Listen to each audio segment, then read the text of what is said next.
एक music tour जिसने लगभग 1,000 करोड़ कमाए, लेकिन कहानी में एक बड़ा ट्विस्ट है।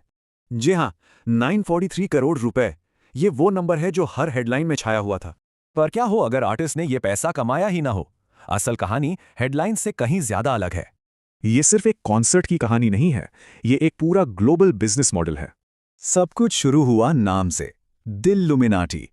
सुनने में इल्लुमिनाटी जैसा, पर मतलब एकदम अलग। ये कोई रैंडम टूर नहीं था, ये एक सोचा समझा ग्लोबल प्लान था जिसके 3 स्टेप्स थे। प्लान ये था कि इंडिया आने से पहले 10-12 देशों में अपनी एक पहचान बनाई जाए। और स्ट्रैटेजी क्या थी? डिमांड ट्रैप, मतलब बहुत सारे शोज की जगह गिने चुने शोज रखे गए। नतीजा, टिकट मिनटों में सोल्ड आउट हो गए और रीसेल में तो क्या ही कीमत लगी। अब असली कमाई को समझने के लिए इकोनॉमिक इम्पैक्ट समझना होगा। ये टूर की डायरेक्ट कमाई नहीं है, और यही असली खेल है।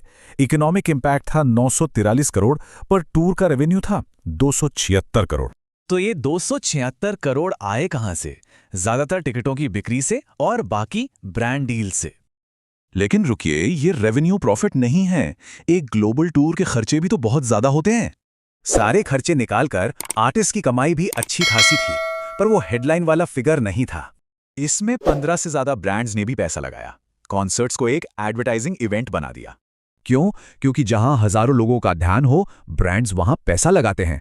सिंपल है, अटेंशन ही पैसा है।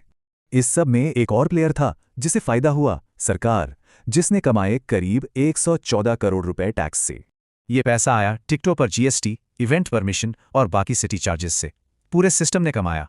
तो पूरी कहानी का निचोड़ क्या है? ये सक्सेस किस्मत से नहीं, बल्कि 3 पक्की स्ट्रैटेजी से आई। तो ये सिर्फ कुछ कॉन्सर्ट्स नहीं थे, ये अपने आप में एक पूरा बिजनेस मॉडल था, जो एक सिंपल सी बात साबित करता है: अगर अटेंशन कंट्रोल कर लिया तो पैसा भी कंट्रोल में है। तो सवाल ये उठता है, क्या ये सिर्फ एक टूर था, या आने वाले समय के लिए एक नया ब्लूप्रिंट?